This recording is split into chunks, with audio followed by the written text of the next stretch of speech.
السلام علیکم ورحمۃ اللہ وبرکاتہ نحمده ونصلي على رسوله الكريم اما بعد فاعوذ باللہ من الشیطان الرجیم بسم اللہ الرحمن الرحیم رب زدنی علما۔ الحمدللہ آج دورہ قرآن کلاس میں ہم پارہ نمبر 25 الیہ یرد پڑھ رہے ہیں۔ الیہ اسی کی طرف، یرد رد کیا جاتا ہے یعنی لوٹایا جاتا ہے، علم الساعہ قیامت کا علم۔ اہل مکہ قیامت کا انکار کرتے تھے، اس بنا پر وہ نبی صلی اللہ علیہ وسلم سے بار بار سوال کرتے کہ جس قیامت سے ہمیں ڈرایا جاتا ہے وہ کب ہوگی، وہ کب ہوگی۔ انہیں بتایا گیا کہ جس چیز کا علم تمہیں نہیں ہے تو اس کا مطلب یہ نہیں ہے کہ وہ قائم ہی نہیں ہوگی۔ کتنی ہی چیزیں ہیں، جیسے اس آیت میں مثال دی گئی کہ جو زراعت، کھیتی باڑی، پودے تم دیکھتے ہو، تمہیں معلوم ہے کیا تم ان کے نکلنے کا وقت، کسی پھل کے اپنے غلاف سے نکلنے کا یا کسی مادہ کے حاملہ ہونے یا بچہ جننے کا وقت تم جانتے ہو؟ نہیں، لیکن یہ حقیقت ہوتی ہے۔ بالکل ایسے ہی قیامت ایک حقیقت ہے، اور اس کا انکار وہی کرتا ہے جو اللہ کی کتاب کا انکار کرے، وگرنہ جو کتاب اللہ کی حقانیت سے آگاہ ہو جائے قیامت کا انکار پھر ممکن ہی نہیں ہے۔ الیہ یرد علم الساعہ، اسی کی طرف قیامت کا علم لوٹایا جاتا ہے، اور کسی قسم کے پھل اپنے غلافوں سے نہیں نکلتے، اور نہ کوئی مادہ حاملہ ہوتی ہے اور نہ بچہ جنتی ہے مگر اس کے علم سے۔ اور جس دن وہ انہیں پکارے گا، کہاں ہیں میرے شریک، وہ کہیں گے ہم نے تجھے صاف بتا دیا ہے، ہم میں سے کوئی اس کی شہادت دینے والا نہیں، یعنی اپنے شرک کا ہی انکار کر دیں گے۔ جیسے دوسرے مقام پہ آیا واللہ ربنا ما کننا مشرکین، کہیں گے ہم تو شرک کرتے ہی نہیں تھے۔ وضل عنہم، اور ان سے غائب ہو جائیں گے وہ جنہیں وہ اس سے پہلے پکارتے تھے، اور سمجھ لیں گے کہ ان کے لیے بھاگنے کی کوئی جگہ نہیں۔ انسان بھلائی مانگنے سے نہیں اکتاتا، اور اگر اسے کوئی برائی آ پہنچے تو بہت مایوس، نہایت نا امید ہو جاتا ہے۔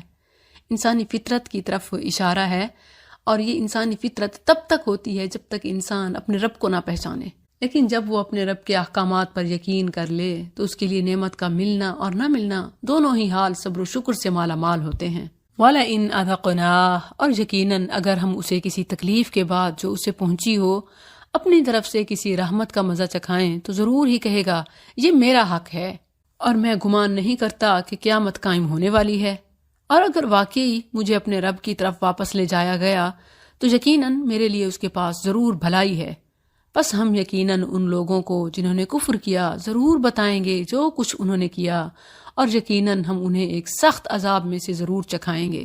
ہر ناشکرے نافرمان کی نعمت کے ملنے پر یہی سوچ ہوتی ہے، پہلا یہ کہ میری اپنی محنت ہے، دوسرا یہ کہ یہ کبھی ختم نہیں ہوگا، قیامت نہیں آئے گی، تیسرا یہ کہ سپوز اگر ہو بھی گئی تو یہاں اگر میں نے اپنی عقل محنت سے اتنا کچھ کر لیا تو آگے بھی مجھے ہی سب ملے گا، یہاں میری لک ہے تو وہاں بھی لک ہوگی۔ ایسے لوگوں کا انجام بتایا کہ آئیں گی قبریں، لگیں گی خبریں۔ وَلَنُذِيقَنَّهُم مِّنْ عَذَابٍ غَلِيظٍ وَإِذَا أَنْعَمْنَا، اور جب ہم انسان پر انعام کرتے ہیں وہ منہ موڑ لیتا ہے، یعنی جیسے جیسے سہولت ملتی جاتی ہے غفلت بڑھتی جاتی ہے۔ وَنَأَى بِجَانِبِهِ، اور اپنا پہلو دور کر لیتا ہے، دین کا درد محسوس نہیں کرتا، انسانوں کی ضروریات کا خیال نہیں ہوتا، اور جب اسے مصیبت پہنچتی ہے تو لمبی چوڑی دعا والا ہے۔ لمبی چوڑی دعا کی مذمت نہیں ہے، اس کے اس ایٹیٹیوڈ کی مذمت ہے کہ جب پھر اللہ دعائیں قبول کرتا ہے تو کون اور میں کون ہو جاتا ہے۔ کہہ دے کیا تم نے دیکھا اگر وہ اللہ کی طرف سے ہوا، یعنی قرآن اور قیامت کا اعلان،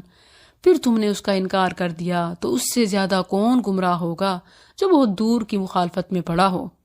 ان قریب ہم انہیں اپنی نشانیاں دنیا کے کناروں میں، یعنی ارد گرد کائنات میں، اور ان کے نفسوں میں، یعنی اپنی ذات میں، اپنے آس پاس، اپنی کہانی، یہاں تک کہ ان کے لیے واضح ہو جائے کہ یہی حق ہے۔ اور کیا تیرا رب کافی نہیں اس بات کے لیے کہ وہ ہر چیز پر گواہ ہے، یعنی اللہ ان کو کائنات کے مشاہدات سے، خود اپنی ذات سے بھی حق کو واضح کر کے دکھا دے گا۔ لیکن کیا صرف اللہ کی گواہی کافی نہیں؟ یعنی مشاہدات نہ بھی ہوں تو اللہ کی گواہی ہی حجت کے لیے تمام ہے۔ الا انہم فی مریہ، سنو یقیناً وہ لوگ اپنے رب سے ملنے کے بارے میں شک میں ہیں، سن لو یقیناً وہ ہر چیز کا احاطہ کرنے والا ہے۔ یعنی یہ لوگ قرآن اور اللہ کے رسول کو اس لیے جھٹلا رہے ہیں کہ انہیں قیامت کا یقین نہیں، وہ اپنے رب کی ملاقات میں شک کرتے ہیں۔ یاد رکھیں اللہ ہر چیز کا احاطہ کرنے والا ہے، کوئی چیز اس کے علم اور قدرت سے باہر نہیں ہے، اسی لیے یہ گرفت سے نہیں بچ سکیں گے۔ سورۃ الشورى یہ مکی سورت ہے۔ اس کی آیت 38 میں مسلمانوں کے اجتماعی نظام کی خوبی بیان کرتے ہوئے فرمایا وَأَمْرُهُمْ شُورَىٰ بَيْنَهُمْ کہ ان کا اجتماعی نظام آمریت کے بجائے شورائیت پر مبنی ہوتا ہے۔ شورا مشورے کو کہتے ہیں۔ مسلمانوں کے اجتماعی نظام کی خوبی یہ ہے کہ اس میں مشاورت ہوتی ہے، اور یہ مشورہ استخارہ میں بھی ہوتا ہے، انفرادی طور پر بھی۔ اگر آپ کو کوئی بھی مسئلہ ہے، کوئی بھی سوال ہے، کوئی کنفیوژن ہے، استخارے کی دعا پڑھیں اور اللہ سے مشورہ طلب کریں۔ استخارہ کرنے والا کبھی نامراد نہیں ہوتا، یعنی کہ اس کا کام الٹ نہیں ہوتا۔ اور اسی طرح یہ مشورہ جب نیکوکاروں سے، آپس میں مسلمانوں کا ایک دوسرے سے ہو تو انسان کبھی نادم نہیں ہوتا، کیونکہ ایک انسان کا عقل اس لحاظ سے کام کرے گا، اور جب بہت سارے مائنڈ مل جائیں گے تو یقیناً کام بہتر سے بہترین کی طرف ہوگا۔ بسم اللہ الرحمن الرحیم۔ حامیم عین سین قاف۔ پہلی 2 آیات حروف مقطعات پر مشتمل ہیں۔ کذالک یوحی اسی طرح وحی کرتا ہے تیری طرف اور ان لوگوں کی طرف جو تجھ سے پہلے تھے، وہ اللہ جو سب پر غالب کمال حکمت والا ہے، اسی کا ہے جو کچھ آسمانوں میں ہے اور جو کچھ زمین میں ہے۔ وَهُوَ الْعَلِيُّ الْعَظِيمُ اور وہی بے حد بلند بڑی عظمت والا ہے۔ آسمان قریب ہیں کہ اپنے اوپر سے پھٹ پڑیں، اور فرشتے اپنے رب کی حمد کے ساتھ تسبیح کرتے ہیں اور ان لوگوں کے لیے بخشش کی دعا کرتے ہیں جو زمین میں ہیں۔ اس سے اہل سما کا یعنی فرشتوں کا، اہل ارض یعنی زمین والوں، خاص طور پر انسانوں اور پھر ان میں سے بھی مومنوں کے لیے استغفار کرنا معلوم ہو رہا ہے۔ فرشتے مومنوں کے لیے درجات کی بلندی، رحمت کے نزول اور جنت میں دخول کا سوال کرتے ہیں، جبکہ جو مسلمان نہیں ان کے لیے ہدایت کا سوال کرتے ہیں۔ الا ان اللہ هو الغفور الرحیم سن لو بے شک اللہ ہی بے حد بخشنے والا نہایت رحم والا ہے۔ والذین اتخذوا اور وہ لوگ جنہوں نے اس کے سوا کوئی اور کارساز بنا لیے، اللہ ان پر نگران ہے اور تو ہرگز ان کا کوئی ذمہ دار نہیں۔ اور اسی طرح ہم نے تیری طرف عربی قرآن وحی کیا تاکہ تو بستیوں کے مرکز یعنی مکہ والوں کو ڈرائے اور ان لوگوں کو بھی جو اس کے ارد گرد ہیں، یعنی دائرہ کار دنیا کے کونے کونے تک، اور تو اکٹھا کرنے کے دن سے ڈرائے جس میں کوئی شک نہیں ایک گروہ جنت میں ہوگا اور ایک گروہ بھڑکتی آگ میں۔ اللہم احشرنا فی زمرۃ الصالحین اے اللہ ہمیں نیکوکاروں کے زمرے میں گروہ میں شامل فرمانا۔ وَلَوْ شَاءَ اللہ اور اگر اللہ چاہتا تو ضرور انہیں ایک امت بنا دیتا، اور لیکن وہ اپنی رحمت میں داخل کرتا ہے جسے چاہتا ہے، یعنی اللہ زبردستی نہیں کرتا، اللہ نے اختیار دیا، جو اس کا راستہ چوز کرے گا اللہ اسے اپنی رحمت میں داخل کرے گا۔ وَالظَّالِمُونَ اور ظالم، ان کے لیے نہ کوئی دوست ہے نہ کوئی مددگار۔ ام اتخذوا یا انہوں نے اس کے سوا اور کارساز بنا رکھے ہیں۔ فاللہ هو الولج سو اللہ ہی اصل کارساز ہے، اور وہی مردوں کو زندہ کرے گا، اور وہ ہر چیز پر پوری قدرت رکھنے والا ہے۔ وَمَخْتَلَفْتُمْ اور وہ چیز جس میں تم نے اختلاف کیا، کوئی بھی چیز ہو تو اس کا فیصلہ اللہ کے سپرد ہے۔ وہی اللہ میرا رب ہے، اسی پر میں نے بھروسہ کیا اور اسی کی طرف میں رجوع کرتا ہوں۔ فاطر السماوات والارض وہ آسمانوں اور زمین کا پیدا کرنے والا ہے۔ جعل لکم من انفسکم ازواجا اس نے تمہارے نفسوں سے جوڑے بنائے اور جانوروں سے بھی جوڑے۔ وہ تمہیں اس جہاں میں پھیلاتا ہے۔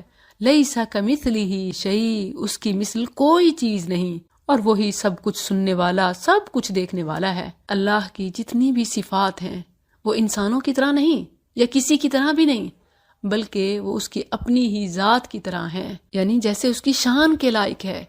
تو جب ہمیں کوئی صفت بتائی جاتی ہے اللہ کے عرش پر مستوی ہونے کی، آسمان دنیا پر نزول کی، قیامت کے دن میدان محشر میں آنے کی، جتنی بھی اللہ کی صفات ہیں وہ تو معلوم ہیں، ان پر ایمان ہونا چاہیے، لیکن جو کیفیت ہے وہ ہم سے مجہول ہے، یعنی ہمیں پتہ نہیں وہ کیسی ہے۔ کما یلیق بشانہ جیسے اس کی شان کے لائق ہے۔ لہو مقالید السماوات والارض اسی کے پاس آسمانوں کی اور زمین کی کنجیاں ہیں۔ وہ رزق فراخ کرتا ہے جس کے لیے چاہتا ہے اور تنگ کر دیتا ہے، بے شک وہ ہر چیز کو خوب جاننے والا ہے۔ تعالکم اس نے تمہارے لیے دین کا وہی طریقہ مقرر کیا جس کا تاکیدی حکم اس نے نوح کو دیا اور جس کی وحی ہم نے تیری طرف کی، اور جس کا تاکیدی حکم ہم نے ابراہیم اور موسیٰ اور عیسیٰ کو دیا، یہ کہ اس دین کو قائم رکھو اور اس میں جدا جدا نہ ہو جاؤ۔ مشرکوں پر وہ بات بھاری ہے جس کی طرف تو انہیں بلاتا ہے۔ اللہ اپنی طرف چن لیتا ہے جسے چاہتا ہے، اور اپنی طرف راستہ اسے دیتا ہے جو رجوع کرے۔ دین آسان اور ایک ہے۔ تمام نبیوں کی دعوت ایک لا الہ الا اللہ تھی، گرچہ فروعات جزوی مسائل تھوڑے مختلف تھے، اور اس میں ہر دور کے ان لوگوں کے لیے ہی سہولت تھی۔ اب جو پھر بھی نہ مانے، اس کا مطلب ہے کہ وہ آسانی نہیں بلکہ تنگی میں پڑنا چاہتا ہے، اور وہ رب کی طرف نہیں آتا تو رب بھی اس پر ہدایت کے دروازے بند کر دیتا ہے۔ وَمَا تَفَرَّقُوا، اور وہ جدا جدا نہیں ہوئے مگر اس کے بعد کہ ان کے پاس علم آ گیا آپس کی ضد کی وجہ سے، اور اگر وہ بات نہ ہوتی جو تیرے رب کی طرف سے ایک مقرر وقت تک پہلے طے ہو چکی تو ضرور ان کے درمیان فیصلہ کر دیا جاتا۔ اور بے شک وہ لوگ جو ان کے بعد اس کتاب کے وارث بنائے گئے وہ اس کے متعلق یقیناً ایسے شک میں مبتلا ہیں جو بے چین رکھنے والا ہے۔ کیوں؟ اس لیے کہ حقیقت معلوم ہو جانے کے بعد انکار انسان کو پریشان ہی رکھتا ہے، اور یہ اتنا بڑا جرم ہے کہ اللہ فوراً ان کا قصہ تمام کر دیتا اگر اس کا فیصلہ قیامت تک کا نہ ہوتا۔ فَلِذَلِكَ، سو تو اسی کی طرف پھر دعوت دے اور مضبوطی سے قائم رہ جیسے تجھے حکم دیا گیا ہے، اور ان کی خواہشوں کی پیروی مت کر، اور کہہ دے کہ اللہ نے جو بھی کتاب نازل فرمائی میں اس پر ایمان لایا، اور مجھے حکم دیا گیا ہے کہ میں تمہارے درمیان انصاف کروں۔ اللہ ربنا و ربکم، اللہ ہی ہمارا رب اور تمہارا رب ہے۔ لنا اعمالنا ولکم اعمالکم، ہمارے لیے ہمارے اعمال ہیں اور تمہارے لیے تمہارے اعمال۔ لا حجت بیننا و بینکم، ہمارے درمیان اور تمہارے درمیان کوئی جھگڑا نہیں۔ اللہ یجمع بیننا، اللہ ہمیں آپس میں جمع کرے گا اور اسی کی طرف لوٹ کر جانا ہے۔ یہ آیت 15 ایک آیت ہے لیکن اس میں احکام بہت سارے ہیں۔ مفسر ابن کثیر رحمہ اللہ نے فرمایا کہ یہ آیت کریمہ 10 جملوں پر مشتمل ہے، جس میں سے ہر جملہ ایک مکمل مضمون ہے۔ آیت الکرسی کے سوا اس کی مثال اور کوئی آیت نہیں ملتی۔ والذین یحاجون، اور جو لوگ اللہ کے بارے میں جھگڑتے ہیں اس کے بعد کہ اس کی دعوت قبول کر لی گئی، ان کی دلیل ان کے رب کے نزدیک باطل ہے اور ان پر بڑا غضب ہے اور ان کے لیے بہت سخت سزا ہے۔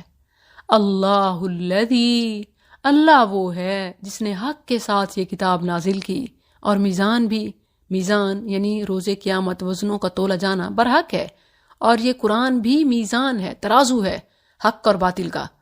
وما یدریک، اور تجھے کون سی چیز آگاہ کرتی ہے شاید کہ قیامت قریب ہو۔ یستعجل، اسے وہ لوگ جلدی مانگتے ہیں جو اس پر ایمان نہیں رکھتے، اور وہ لوگ جو ایمان لائے وہ اس سے ڈرنے والے ہیں اور جانتے ہیں کہ وہ حق ہے۔ دنیا میں بھی جنہوں نے تیاری کرنی ہوتی ہے وہ وقت مانگتے ہیں۔